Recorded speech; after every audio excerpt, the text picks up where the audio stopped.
주님께서 여러분과 함께 요한이 전한 거룩한 복음입니다. 그때 요한이 자기 제자 두 사람과 함께 서 있다가 예수님께서 지나가시는 것을 눈여겨보며 말하였다. 보라, 하느님의 어린 양이시다. 그 두 제자는 요한이 말한 것을 듣고 예수님을 따라갔다. 예수님께서 돌아서시어 그들이 따라오시는 것을 보시고 무엇을 찾느냐 하고 물으시자 그들이 랍비, 어디에 묵고 계십니까? 하고 말하였다. 랍비는 번역하면 스승님이라는 말이다.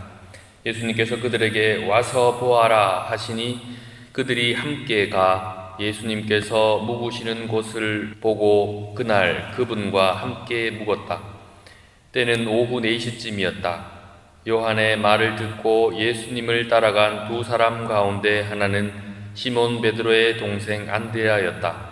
그는 먼저 자기 형 시몬을 만나 우리는 메시아를 만났소 하고 말하였다. 메시아는 번역하면 그리스도이다.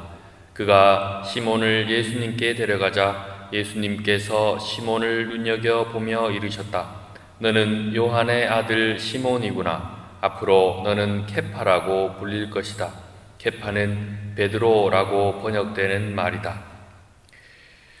주님의 말씀입니다.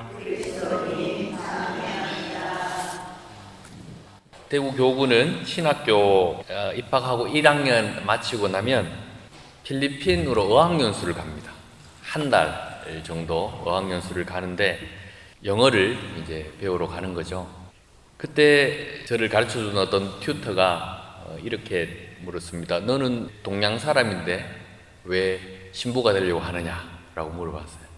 그거 알고 보니까 그분도 원래 필리핀 천주교 신자였는데 이제 개신교로 가신 분이셨습니다. 저에게 예수님이 왜 구원자인가 물어봤습니다. 설명을 좀 해달라는 거예요. 근데 말문이 딱 막히는 거예요. 예수님 구원자라고 하는데 예수님이 왜 구원자인지 설명을 할 수가 없는 거예요. 항상 입으로는 예수님 당신은 제 구원자입니다, 구원자입니다 라고 했는데 말할 수가 없는 거예요. 그리고는 이제 저학년이니까 이제 신학을 공부하면서 이제 그 개념들을 이제 알아듣기 시작한 것이죠. 오늘 복음과 아주 연관성이 있는 겁니다. 오늘 복음에 세례자 요한과 예수님 또 다른 제자들과의 만남을 전해주는데 세례자 요한이 예수님을 보고 이렇게 얘기합니다. 제자들에게 저분은 하느님의 어린 양이시다 라고 이렇게 소개를 합니다. 우리 예수님을 하느님의 어린 양이라고 부르는데 그 뜻이 도대체 무엇인가? 우리 미사 때도 하느님의 어린 양을 많이 외치지 않습니까? 하느님의 어린 양 기도하고 또 우리 중요한 순간에 하느님의 어린 양 하는데 언제 할까요? 사제가 보라 하느님의 어린 양 세상의 죄를 없애시는 분이시니 이 성찬에 초대받은 이는 복되도다 이렇게 얘기하지 않습니까? 오늘 그 얘기입니다. 자기 제자들에게 예수님을 보라 하느님의 어린 양이시다 이렇게 소개를 합니다. 그럼 도대체 우리가 하느님의 어린 양이라고 많이 얘기하는데 도대체 하느님의 어린 양이 무슨 뜻인가? 무엇을 의미하는 것인가? 오늘 한번 그것을 살펴보고자 합니다. 너무나 익숙하지만 잘 알지 못하는 그 하느님의 어린 양. 우리 성가대도 하느님의 어린 양 노래 많이 하시는데 부르실 때마다 오늘 제가 했던 얘기 잘 기억하시고 그걸 떠올리면서 성가를 부르시면 더 좋겠습니다. 구약에 레위기라는 게 있죠. 우리 성경 필사하신 분들 아시겠지만 레위기에 소개되는 것처럼 이스라엘 민족들은 속죄일날 속죄 양을 바치는 풍습이 있었습니다. 그러니까 하느님께 우리 죄를 용서해 주십시오 하는 그 의식을 치르면서 어린 양을 한 마리 가지고 와서 그 양을 대신 희생제물로 바치고 그 피를 바닥에 뿌리는 예식으로 하느님과 화해하고 또 자신들의 죄를 사함받음을 확인했습니다. 그것이 바로 속죄일에 바치는 속죄양입니다. 그 양은 큰 양이 아니라 항상 어린 양을 이렇게 바쳤다고 합니다. 그 속죄양이 신약에 와서 하느님의 어린 양으로 불리게 되고 그것이 바로 예수 그리스도를 상징하게 되는 것입니다.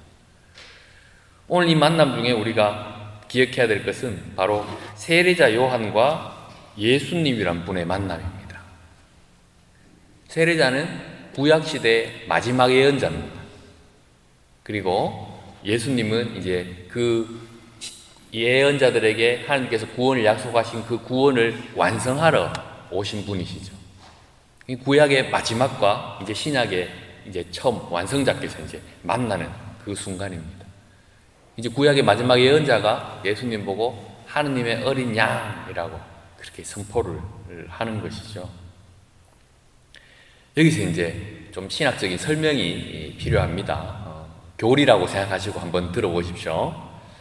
예수님이란 분이 2000년 전에 죄 말고는 우리하고 똑같은 인간의 모습으로 오셨고 하느님 나라를 선포하다가 인간들이 저지른 악과 죄 때문에 고통당하시고 저렇게 십자가에 못 박혀 돌아가셨습니다.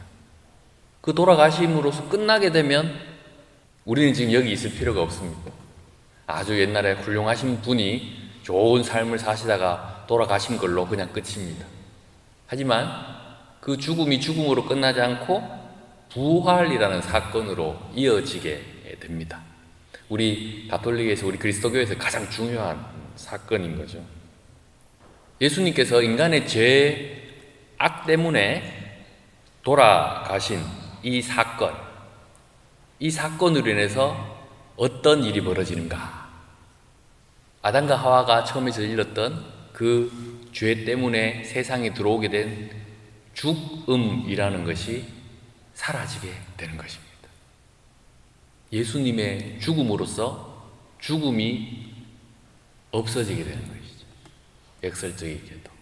왜냐하면 예수님께서 우리가 똑같은 인간으로 오셔서 죽음으로 이것이 끝나지 않고 부활이라는 것이 있다는 것을 우리에게 보여주셨기 때문입니다. 당신이 희생하셔서 당신의 그 몸을 바치셨기 때문입니다. 그래서 우리는 예수님을 속죄양, 다른 말로 하느님의 어린 양이라고 부르게 되는 것입니다. 2000년 전에 있었던 많은 예언자들이 예언했던 그 메시아가 세상에 오셔서 당신이 십자가 위에서 바치신 그 희생제사로 당신의 죽음으로써 죽음이 아무것도 아닌 것으로 만들어버리는 그 사건, 그 엄청난 사건 때문에 우리는 신앙이라는 걸 가지고 이 자리에 있는 것입니다. 속죄 양이 되신 하느님의 어린 양, 그분이 바로 예수님이란 분입니다. 그래서 죽음이 사라지고 영원한 생명이라는 것을 우리는 확인하게 되고 우리는 이제 거기에 희망을 걸고 살게 되는 사람들이 되었습니다. 이런 의미에서 오늘 구약의 마지막 예언자인 세례자 요한이 예수님을 보고 보라, 하느님의 어린 양이시다 라고 얘기한 겁니다. 오늘 강론이 조금 어렵습니다. 하지만 이 하느님의 어린 양이라는 이 호칭, 예수님에 대한 호칭, 이 개념을 우리가 알게 되면 미사 때 우리가 하느님의 어린 양 하면서 성가를 부르는 것, 또 사제가 보라 하느님의 어린 양 세상의 죄를 없애시는 분이시니 했던 그 기도문의 의미를 우리가 조금 더 파악하게 될 것입니다. 정리하자면 이렇습니다. 구약의 속죄양이 신약에 와서 바로 예수 그리스도라는 분으로 구약의 예언이 완성되었다. 우리 인간이 저지르고 있는 그 악과 죄 때문에 돌아가셨지만 부활하시고 다시 영원한 삶을 우리에게 안겨주셨다. 이것이 바로 하느님의 어린 양이라는 그 호칭 안에 담겨져 있는 비밀입니다. 그래서 나중에 하느님의 어린 양 기도문을 바치시거나 또 보라 하느님 어린 양 사제가 할 때 그때 요 하느님의 어린 양이라는 개념을 잘 기억하시면 예수님께서 왜 우리에게 구원자가 되시는가, 그걸 조금 더 잘 이해할 수 있을 것 같습니다.